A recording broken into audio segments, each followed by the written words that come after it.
మతాలు ఎలా వర్తిస్తాయి? ఒక బిడ్డకు ఇద్దరు తండ్రులు ఎలా అవుతారు? ఒక స్త్రీకి భర్త ఉండొచ్చేమో కానీ ఒక బిడ్డకు ఇద్దరు తండ్రులు ఎలా అవుతారు? ఈ విషయాన్ని మనం సూటిగా మనం ఆంధ్రప్రదేశ్ ముఖ్యమంత్రి నారా చంద్రబాబు నాయుడు గారిని, అదేవిధంగా డిప్యూటీ సీఎం పవన్ కళ్యాణ్ గారిని మనం అడుగుతున్నాం. ఒక కులానికి రెండు మతాలు 80 సంవత్సరాలు ఈ భారతదేశానికి స్వాతంత్రం వచ్చినప్పటికీ కూడా ఇప్పుడు కూడా మా మీద వివక్ష ఎందుకు ముక్తున్నారు? కారణం ఎవరు? మేము అనేక పర్యాయాలు మన రాష్ట్ర ప్రభుత్వ మైనారిటీ శాఖ వారికి, మైనారిటీ ప్రిన్సిపల్ సెక్రటరీ వారికి అనేక పర్యాయాలు రిప్రజెంటేషన్ ఇవ్వడం జరిగింది. అయితే మనము ముస్లింలు అంతర్భాగం అయినప్పుడు మనకు కూడా ఈ రెండు మతాలు, ఒక హిందూ దగ్గర ఇస్లాం దగ్గర రకరకాల రాయకుండా ఒక శాశ్వత పరిష్కారానికి ఒక జీవో ఇవ్వని మనం ప్రభుత్వాన్ని డిమాండ్ చేస్తున్నాం. ఎందుకంటే ఎప్పుడైతే మన పిల్లలు ఎదగాలంటే సమాజంలో విద్య వస్తేనే ఉపాధి ఉంటుంది. విద్యాపరంగా మన టీసీలో 2 విధాలుగా రాస్తే మనకు ఉపాధి ఏ విధంగా కల్పిస్తారు? ఏ విధమైన రిజర్వేషన్ మనకు వర్తిస్తాయి? ఈ వర్తించాలంటే మన ప్రభుత్వం క్లియర్ కట్ గా మనకు జీవో ఇవ్వాలి, ఉత్తర్వులు ఇవ్వాలి. ఈ ఉత్తర్వులు ఎక్కడికి ఎవరు ఇవ్వాలి అంటే ముఖ్యంగా ఎడ్యుకేషన్ మినిస్టర్ ఎవరైతే ఉన్నారో నారా లోకేష్ గారి దృష్టికి తీసుకుపోయి ఈ విషయం మీద మనం చర్చించి మనం క్లియర్ కట్ గా ఉత్తర్వులు తీసుకోవాలి. ఇవి తీసుకోవాలంటే గతంలో మన సంఘాలు ఎన్నున్నప్పటికీ కూడా రాజకీయ పరమైన రిజర్వేషన్ కోసము, రాజకీయ లబ్ధి కోసము, రాజకీయ పదవుల కోసమే ఆరాటపడుతున్నారు. కానీ కుల అభివృద్ధి గురించి, కుల యొక్క సమాజ అభివృద్ధి గురించి ఎవరు పాటుపడిన నాయకుడు లేని చెప్పేసి కూడా దీని సందర్భంగా చెప్తా ఉంటారు. ఎందుకంటే గతంలో ఎన్టీ రామారావు గారు ముస్లిం మైనారిటీ ఎడ్యుకేషన్ ఇన్స్టిట్యూషన్స్ ఏదైతే బిఈడి కాలేజీలు, ఇంజనీరింగ్ కాలేజీలు, మెడికల్ కాలేజీలు ఇచ్చినారో అప్పుడు దుర్లేఖలు మేము కూడా ముస్లిం మైనారిటీకి సంబంధించిన వాళ్ళం కాబట్టి మాకు కూడా అందులో సీట్లు కల్పించాలని అడిగినప్పుడు వాళ్ళు ముస్లిం మైనారిటీ కాలేజీలో మీరు బీసీలు, దీనికి సంబంధం లేదు, ముస్లింకే సంబంధం రిజెక్ట్ చేసినప్పుడు అప్పుడు నేను 2004 ఆ పీరియడ్లో మన ప్రిన్సిపల్ సెక్రటరీ రామలక్ష్మణ్ గారు ఉన్నప్పుడు రిప్రజెంట్ చేసి మేము దుర్లేఖల వాళ్ళము, మా ట్రెడిషన్స్ అండ్ కస్టమర్స్, మా ఆచార వ్యవహారాలన్నీ ఇస్లాంతో ముడిపడినాయి కాబట్టి మేము ముస్లింలు అంతర్భాగం కాబట్టి మాకు ఈ ముస్లిం మైనారిటీ ఎడ్యుకేషన్ లో మాకు స్థానం వేరే విధంగా మా పిల్లకాయలకు ఉత్తర్వులు ఇవ్వాలని నేను కోరిన తర్వాత అప్పుడు వారు దూరేకుల sir all Muslim minority education institution ని ఒక మెమో ఇవ్వడం జరిగింది. తద్వారా ఆ రోజు నేను సాధించాను కాబట్టి ఈ రోజు నా పిల్లలంతా కూడా ముస్లిం మైనారిటీ కాలేజీలో డాక్టర్లు గాను, ఇంజనీర్లు గాను అన్ని విద్యా సంస్థల్లో సీట్లు పొందుతారని చెప్పేసి నేను గర్వంగా చెప్పుకుంటున్నాను. ఈ రాష్ట్రంలో మొట్టమొదటి సంపాదించింది దానికి సంబంధించి క్లారిటీ తెచ్చిన నేనే కాబట్టి దాని మీద తర్వాత మనకు దానా కిషోర్ అనేటువంటి ప్రిన్సిపల్ సెక్రటరీ ఒక ఆయన అనంతపురం జిల్లా కలెక్టర్గా పనిచేశారు.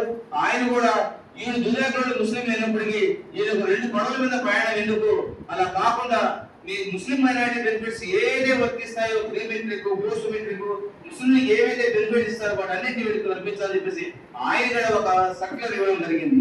అది కూడా 2వ విజయం సాధించాము. అదేవిధంగా మన ఆర్థిక సమాజ అభివృద్ధి కోసం అని చెప్పేసి మాకు ప్రత్యేక ఆర్థిక మాన్య ప్యాకేజ్ ఇవ్వాలని చెప్పేసి నారా చంద్రబాబు నాయుడు గారి దృష్టికి తీసుకుపోయిన తర్వాత అప్పుడు ఆయన లాస్ట్ వీక్ లో 2004లో సీఎం గా ఉన్నప్పుడు మన ప్రభుత్వం వస్తే నేను సహాయం చేస్తామని చెప్పింది. ఆ ప్రభుత్వం పోయింది. అయితే మన దుర్యోగాల కోసం అని చెప్పేసి మనం ప్రత్యేక ప్యాకేజ్, మన ప్రత్యేక ఒక కార్పొరేషన్ తెచ్చినట్టు కూడా నేను హైదరాబాద్ సప్తా సాగు అనేక పర్యాయాలు హైదరాబాద్ సెక్రటరీ తిరిగి బీసీ కార్పొరేషన్ తిరిగి ఒక జీవో 120 తెచ్చి మనకు కార్పొరేషన్ ఫెడరేషన్ రావడం జరిగింది. ఆ రోజు ఫెడరేషన్ ఈ రోజు కార్పొరేషన్ అయింది. కానీ మేము ఎంతసేపు కూడా ఈ సమాజానికి అభివృద్ధి కోసమే కృషి చేస్తున్నాం కానీ మేము ఎప్పుడు కూడా రాజకీయ పదవుల కోసము ఆలోచించిన ప్రసక్తే లేదు. ఈ రోజు కానీ రేపు కానీ ఎప్పుడైనా కానీ నా జాతి బాగుపడాలా, నా జాతి పిల్లలు బాగుపడాలా, వాళ్ళందరూ బాగుండాలనే ఉద్దేశంతో మేము ప్రయత్నం చేస్తున్నాం. కాబట్టి మేము ఎప్పుడు కూడా రాజకీయం కోసము రాజకీయ పదవుల కోసం మేము ఆరాటపడలేదు. అయితే తర్వాత ఎలక్షన్ కమిషన్ ద్వారా కూడా మేము దూరేగల ఎక్కడైతే ముస్లిం పాపులేషన్ నంబర్స్ ఉన్నారో అక్కడ అటువంటి చోట దూరేగలు అడవులు అని చెప్పేసి కూడా ఒక జీవో తేవడం జరిగింది. తద్వారా ముస్లిం మైనారిటీ పాపులేషన్ ఎక్కడ ఈ స్థానిక సంస్థల్లో చదివితే మన జెడ్పీటీసీలు కానీ ఎంపీటీసీలు కానీ పాపులేషన్ మెంబర్స్ ఉంటారు మున్సిపల్ కార్పొరేషన్ లో. అటువంటి చోట ముస్లిం చోట లాస్ట్ ఇయర్ వాళ్ళు ఇయర్ మాకు ఇవ్వండి అని చెప్పేసి మనం గట్టిగా కలెక్టర్ నిర్దేశి ఆ పాపులేషన్ మెంబర్ కూడా మనం అడ్డపై మనం చూసుకోవాల్సిన అవసరం ఎంతైనా ఉంది. ఈ విషయం చాలా మంది మనం తెలియదు. అయితే గతంలో కూడా అనేక కమిషన్లు ఏర్పడాయి. ఆ కమిషన్ లో కూడా మంజునాథ్ కమిషన్ ఉంది. మంజునాథ్ కమిషన్ ఇక్కడ మన తిరుపతి పద్మావతి గెస్ట్ హౌస్ లో ఏర్పాటు చేయడం జరిగింది. ఆ మంజునాథ్ కమిషన్ కూడా నేను కడప రాయలసీమ కడపలో ఏర్పాటు జరిగింది. ఆ కడపలో కూడా ఆ మంజునాథ్ మన పొలం మీద చర్చ కోసం ఒక గ్రామానికి విజిట్ చేసిన వ్యక్తిని నేను ఒక పొలానికి కోసం విజిట్ చేయించాను కూడా మన ఒట్టిమిట్ట తాలూకాలో మన రాసపల్లి గ్రామానికి విజిట్ చేసుకుని చేయడం కూడా జరిగింది. అందులో కూడా దూరేగల స్త్రీల గురించి పొందుపరుచుంది. అదే విధంగా మన రాజశేఖర రెడ్డి గారు ముస్లిం మైనారిటీకు రిజర్వేషన్ కల్పించాలని ఆయన కూడా దవడ సుబ్రహ్మణ్యం కమిషన్ ఏర్పాటు చేయడం జరిగింది. ఆ కమిషన్ ఇక్కడ మన పద్మావతి గెస్ట్ హౌస్ లో జరిగింది. ఆ కమిషన్ వచ్చిన తర్వాత మన దూరేగలంటే ఎవరైతే బిలో ప్రాబబిలిటీ ఎవరైతే ఉన్నారో అందరికీ ఈ యొక్క ముస్లిం మైనారిటీలో స్థానం కల్పించాలని మన రాజశేఖర రెడ్డి ఏర్పాటు చేయడం. అందులో కూడా ఆయన అంతా సర్వే చేసి అందులో కూడా దూరేగల ఫస్ట్ వచ్చేసి దూరేగల నూర్బాష్ నదాబ్ పింజారి ప్లస్ మేతార ముస్లిం వీళ్ళు కూడా ఈ 4% లో చట్టబద్ధత కల్పించి వాళ్ళు సెక్యూర్ చేసి మిగతా ఈ యొక్క ముస్లింలు వెనకబడ్డ వాళ్ళని నన్ను 4% చేర్చమని చెప్పారు కానీ ఇలా పక్కన పెట్టి చేర్చమని చెప్పలే. అయితే మన వాళ్ళు రాజకీయ స్థానంలో లేరు కాబట్టి అప్పుడు ఉన్నటువంటి మన షబ్బీర్ అలీ గారు మైనార్టీ చైర్మన్ ఉన్నారు కాబట్టి మనం పక్కన పెట్టి ఆ 4% రిజర్వేషన్ వాళ్ళు తీసుకోవడం జరిగింది. ఎందుకంటే ఈ విశాలమైనటువంటి భారతదేశానికి రాజులు చక్రవర్తులు బౌద్ధులుగా పాలించిన ముస్లింలే మనం పక్కపెట్టి వాళ్ళ రిజర్వేషన్ తీసుకోవడం ఎంతవరకు సబబు ఇప్పుడు కూడా నేను అడుగుతున్నాను. అయితే ఈ పరిణామంలో మన హైకోర్టు కేసు వేయడం, హైకోర్టు కొట్టేయడం, మళ్ళీ సుప్రీంకోర్టు పోవడం, స్టే తెచ్చుకొని 20 సంవత్సరాలు అవుతున్న 4% రిజర్వేషన్ వాళ్ళు గుంతలే ఉన్నారు కానీ మనకు ఎలాంటి అందులో ఆ రిజర్వేషన్ ఎలాంటి ఉనికి మనకు లేదని కూడా ఈ సందర్భంగా తెలియజేస్తున్నాను. అందుకే ఈ ప్రభుత్వాన్ని మేము డిమాండ్ చేస్తున్నాం. ఎందుకంటే ఈ యొక్క ముస్లిం మైనారిటీలో అత్యంత వెనుకబడినటువంటి కులం దూరేగల కులం వీళ్ళు కూడా విద్యా ఉద్యోగాల్లో చట్టబద్ధత కల్పించాలని మేము ప్రధాన డిమాండ్ పెట్టుకున్నాం. ఎందుకంటే ఎప్పుడైతే విద్యా ఉద్యోగాల్లో మనకు రిజర్వేషన్ వస్తుందో మన సమాజం కూడా ఒక అడుగు ముందుకు పోతుంది. ఈ రోజు మనం అంటున్నాం, ఈ రోజు ఒక డైరెక్ట్ ఐఏఎస్ ఐపీఎస్ కూడా మన కులంలో లేదు. కారణం ఏమంటే రిజర్వేషన్ లేదు కాబట్టి మనం కాలేకపోతున్నాం. మన కులానికి ఇంత పర్సెంటేజ్ లేదు. అదే విధంగా ఈ రోజు ముస్లిం మైనారిటీలు సుప్రీంకోర్టులో కేసు పెండింగ్ ఉన్నప్పుడు కూడా వాళ్ళు 4% ఉద్యోగాలు పొందుతున్నారు. అదే విధంగా ఈడబ్ల్యూఎస్సీ కూడా వాళ్ళు ఉద్యోగాలు పొందడానికి ఆస్కారం ఉండాలి. 2 విధాల బెనిఫిట్స్ వాళ్ళకు ఉన్నాయి. అది ఎందుకు ఏ విధమైన చట్టము ఏ విధమైన న్యాయం కూడా ఈ సందర్భంగా మేము ప్రభుత్వాన్ని కోరుకుంటున్నాం. అదే విధంగా ముస్లిం మైనారిటీలో అంతర్భాగమైన మనకు ఈ ముస్లిం మైనారిటీలో ఉన్నటువంటి పెద్దలు ఎవరైతే ఉన్నారో ఫరూక్ గారు, అదే విధంగా షరీఫ్ గారు, ముఖ్య సలహాదారు షరీఫ్ గారు, వీళ్ళు కూడా ప్రభుత్వంలో ఉన్నారు. ప్రభుత్వం సలహాలు ఇవ్వకుండా మన యొక్క సమస్యలు పక్కదారి పట్టిస్తున్నారని చెప్పేసి కూడా ఈ సందర్భంగా నేను ఈ ప్రభుత్వాన్ని తెలియజేస్తున్నాను. ఇప్పటికైనా మన ముఖ్యమంత్రి నారా చంద్రబాబు నాయుడు వర్యులు గారు, అదే విధంగా మన డిప్యూటీ సీఎం గారు, అదే విధంగా ఐటీ శాఖ మంత్రులు, విద్యాశాఖ మంత్రి నారా చంద్రబాబు నాయుడు కూడా వీటి మీద ఆలోచన చేసి మా కులానికి జరుగుతున్న వివక్షను వాళ్ళు దృష్టిలో పెట్టుకుని మా కులంలో మా పిల్లలు చదువుకుంటే టీసీలో జరిగే ఇబ్బందులను గుర్తించి శాశ్వత పరిష్కారం చేయాలని చెప్పేసి కూడా మేము ప్రభుత్వాన్ని డిమాండ్ చేస్తున్నాం.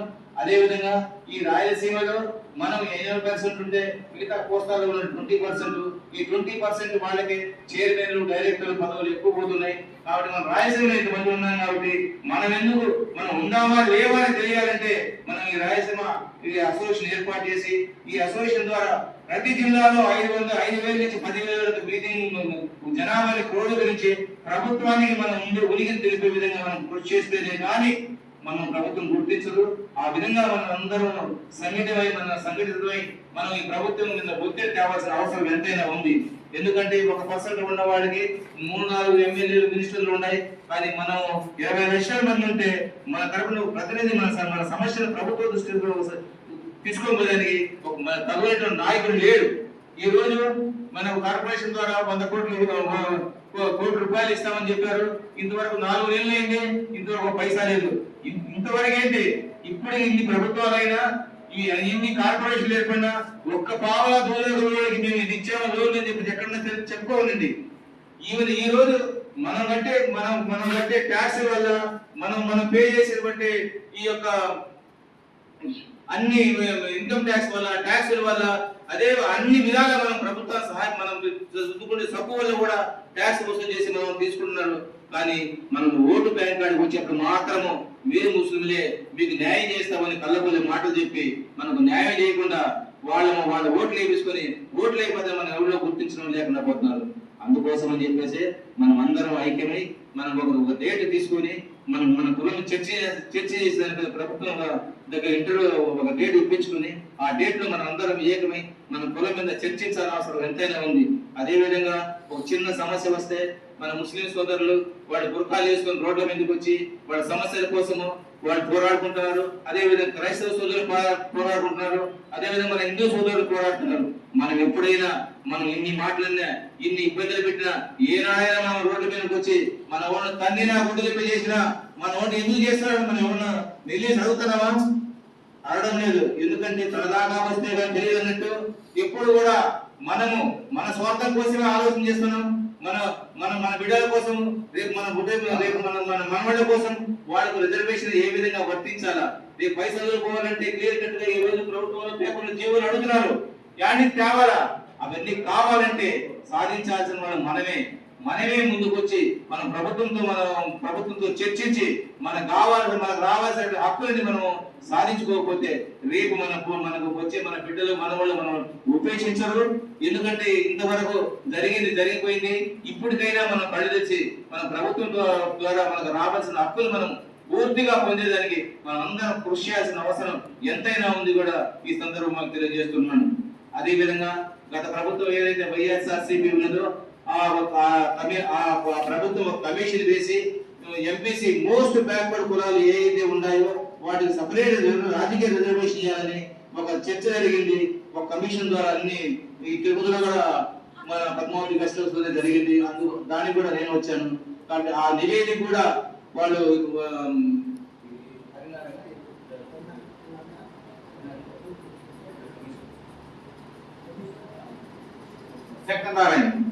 Shankaranarayana commission BC commission Shankaranarayana గారు అన్ని చర్చ చేసి మోస్ట్ బ్యాక్వర్డ్ వాళ్లకు రాజకీయ రిజర్వేషన్ కల్పాలని ఒక నివేదిక ఇచ్చినారు. అది ప్రభుత్వం రెడీగా ఉంది.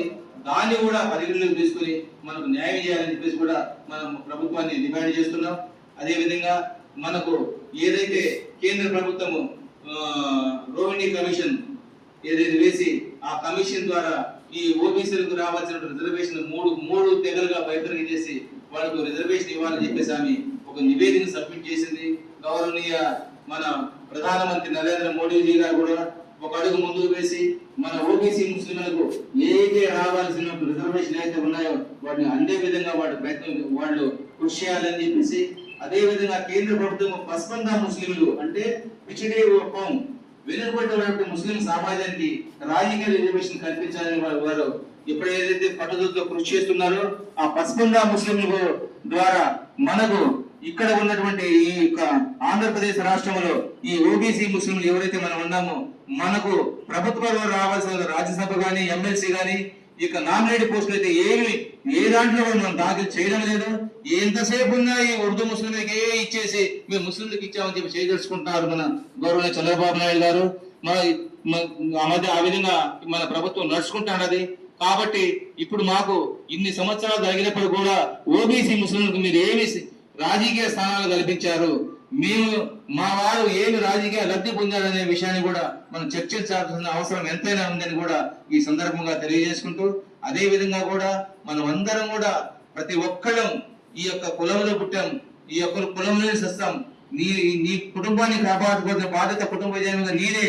అదే విధంగా ఈ కులాన్ని కాపాడుకోవాల్సిన ప్రతి ఒక్క ఈ కులస్తుంది. కాబట్టి మనం అందరం కూడా ఏకమై ఏదైనా సంఘం ద్వారా ఒక పిలిపిస్తే ఆ పిలుపును మనం పరిగణలో తీసుకొని ఈ రోజు ఈ ఫలానా సమస్య మీద మనము ఫలానా ఆఫీస్ ముందు ధర్నా చేయాలి, ఫలానా ఆఫీసులో ఫలానా వాళ్ళకి మనం రిప్రజెంటేషన్ ఇవ్వాలని పై అధికారుల నుంచి మనకి ఏదైతే సందేశం వస్తుందో అప్పుడు ఇమీడియట్ గా మనం అందరం ఏ జిల్లా కలెక్టర్ వాళ్ళకి అందరూ రిప్రజెంటేషన్ ఇస్తే ఈ రిప్రజెంటేషన్ కూడా గవర్నమెంట్ పోతుంది. అదే విధంగా పోరాడితే ఏముంది పోయేది బానిస సంఖ్యలు అన్నట్టు మనం పోరాడింది మనకు ఏమీ రావు. ఎందుకంటే మన ప్రధాన శత్రువులు ముస్లింలు, అదే విధంగా మన హిందూ సోదరులు కూడా ఇద్దరు ప్రధాన శత్రువులు. ఈ రోజు మన ముస్లింలు నదాఫ్ అనే వీళ్ళు తిడతారు, అదే మన హిందూ సోదరులు పింజారా కూడా పింజారా కదా పింజారా తిడతారు. ఎక్కడ మనకు చట్టబద్ధత ఉంది, ఎక్కడ మనకు సమానత్వం ఉంది, ఏ విధంగా మనం బతుకులు బతకాలా, మనం మనుషులమే.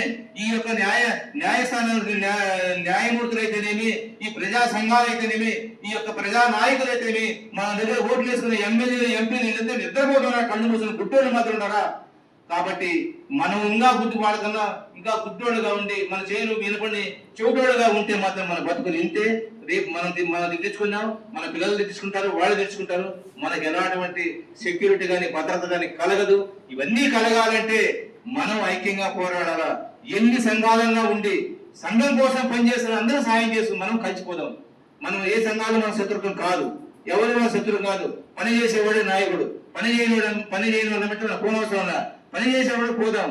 ఈ రోజు ఒక టీచర్ ఆయనకి ఏం అవసరం? ఇది బాగా మొదలు ఇద్దరు డబ్బులు జీతాలు తీసుకుని ఇంట్లో కూర్చోకుండా.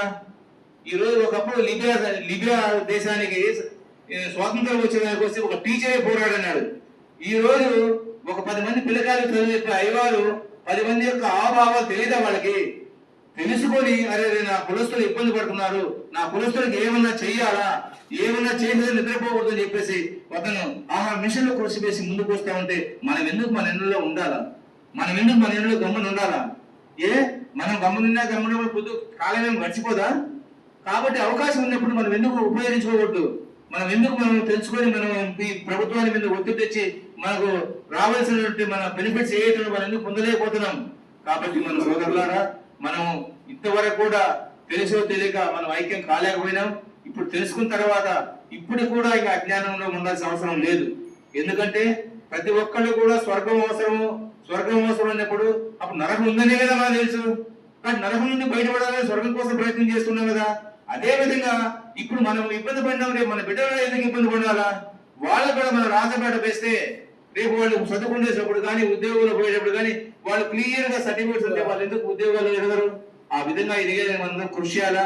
ఏదైతే ఎంతసేపు ఉన్న ఒక ప్రసంగం అంటే మనం పెద్దవాళ్ళము ముసలివాళ్ళము ఒక రకంగా ఉండేవాళ్ళం కాదు. మనం ఎక్కడైతే ఏదైతే విన్నామో ఈ విషయాలు మంచి అయితే మీరు మీ భార్యలకు చెప్పండి, మీ బిడ్డలకు చెప్పండి, మీ బిడ్డలు ఎక్కడైతే ఎంప్లాయీస్ వాళ్ళకు చెప్పండి. చెప్పి వాళ్ళు కూడా పరివర్తన తేండి. ఏదైనా మీటింగ్ ఉంటే మనం 10 మంది రావాలా, 10 మందికి వస్తేనే మనకు జనం కనపడితేనే రాజకీయ నాయకుడు లొంగుతాడు, జనం కనపడితే రాజకీయ నాయకుడు లొంగడు. కాబట్టి మనం అందరం కూడా ఏకతాటి మీద మనమందరం ఒకటై మన కుల అభివృద్ధి కోసం కృషి చేయాలని చెప్పేసి మీ అందరికీ పేరున నేను సలామం చేసుకుంటున్నాను. అదే విధంగా ఈ ప్రభుత్వాన్ని నేను ముఖ్యంగా అడిగేది ఏంటంటే, ఇది రంజాన్ మాసంలో పుణ్యాల కోసం ప్రతి ఒక్కరు ఎదుగుతారు.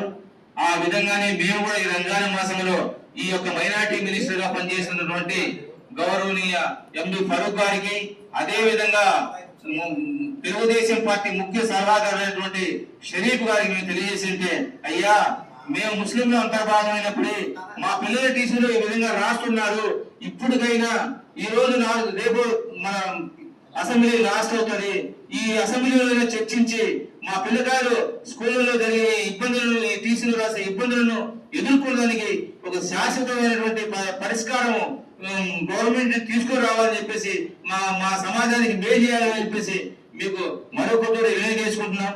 ఎందుకంటే చేసిన వాళ్ళు పుణ్య పురుషులు అవుతారు, చేయకపోతే అజ్ఞానులు కాఫీలు అవుతారు. మీరు కూడా ఒక ముస్లింలే ఉండి అలా కాకండి, మీరు ముస్లింలు అంతర్భాగంలో మాకు న్యాయం చేయండి అని చెప్పేసి కూడా ఈ సందర్భంగా తెలియజేసుకుంటూ ఈ సమావేశానికి హాజరైన సోదరులకు అందరికీ కూడా హృదయపూర్వక సుమాలు తెలియజేసుకుంటూ సెలవు తీసుకుంటున్నాను.